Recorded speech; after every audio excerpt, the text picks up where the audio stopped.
Granite Finance Business School, High-Tech City, Hyderabad. BCom, BBA, PGDM, MBA. Call 900 Telangana ప్రభుత్వం ఉద్యోగులకు శుభవార్త చెప్పింది. రాష్ట్ర వ్యాప్తంగా అంగన్వాడీ ఉద్యోగాల భర్తీకి సన్నాహాలు చేస్తోంది. రాష్ట్రంలోని నిరుద్యోగ మహిళలకు ఇది గొప్ప అవకాశంగా మారనుంది. ప్రభుత్వం ఈ ఏడాదిలోనే 15,982 పోస్టులను భర్తీ చేయాలని నిర్ణయించింది. ఈ ప్రక్రియలో హెల్పర్, టీచర్ పోస్టులు ప్రధానంగా ఉంటాయి. మహిళలకు మాత్రమే ఈ ఉద్యోగాల్లో అవకాశం కల్పించాలని ప్రభుత్వం భావిస్తోంది.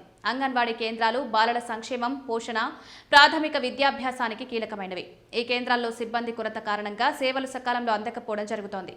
దీన్ని దృష్టిలో ఉంచుకుని ప్రభుత్వం ఖాళీలను గుర్తించి భర్తీ చేయాలని యోచిస్తోంది. 2025-26 సంవత్సరానికి సంబంధించిన పదోన్నతులు, పదవీ విరమణల వల్ల వచ్చిన ఖాళీలు, కొత్తగా సృష్టించిన 708 పోస్టులను కలిపి మొత్తం 15,982 పోస్టులు ఖాళీ ఉన్నాయి. 22.33% పోస్టులు ఖాళీ.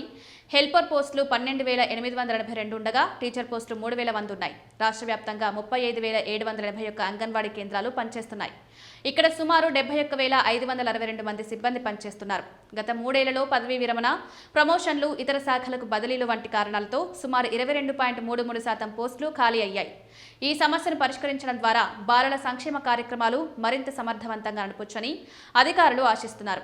ఉద్యోగ భర్తీతో పాటు అంగన్వాడీ కేంద్రాల మౌలిక సదుపాయాల మెరుగుదల నిర్ణయం ప్రభుత్వం ఈ ఉద్యోగ భర్తీతో పాటు అంగన్వాడీ కేంద్రాల మౌలిక సదుపాయాలను కూడా మెరుగుపరచాలని నిర్ణయించింది. దాదాపు 9,000 కేంద్రాలను విద్యుత్ కనెక్షన్లు, 7,700 కేంద్రాలకు మరుగుదొడ్లు, 5,000 కేంద్రాలలో ఆర్ఓ ప్లాంట్లు, ఎల్ఈడి స్క్రీన్లు ఏర్పాటు చేయనుంది. 3,300 కేంద్రాలకు తాగునీటి సౌకర్యం, 1000 కేంద్రాలకు శాశ్వత భవనాలు నిర్మించాలని ప్రణాళికలు ఉన్నాయి. ఈ చర్యలు అంగన్వాడీలను మరింత ఆధునికం చేసి బాలల అభివృద్ధికి దోహదపడతాయి.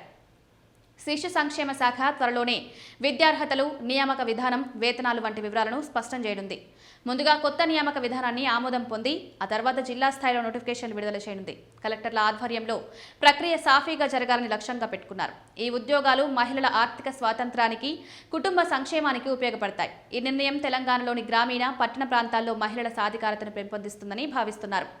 అంగన్వాడీలు సమాజంలో ముఖ్యమైన భాగం కావడంతో నాణ్యమైన సిబ్బంది ద్వారా సేవలు మెరుగుపడతాయి. ప్రభుత్వ మార్గదర్శకాలను త్వరగా జారీ చేసి దరఖాస్తు ప్రక్రియను సులభతరం చేయాలని నిరుద్యోగులు ఎదురుచూస్తున్నారు. ఈ కార్యక్రమం ద్వారా రాష్ట్రంలో మహిళా ఉపాధి అవకాశాలు పెరుగుతాయి.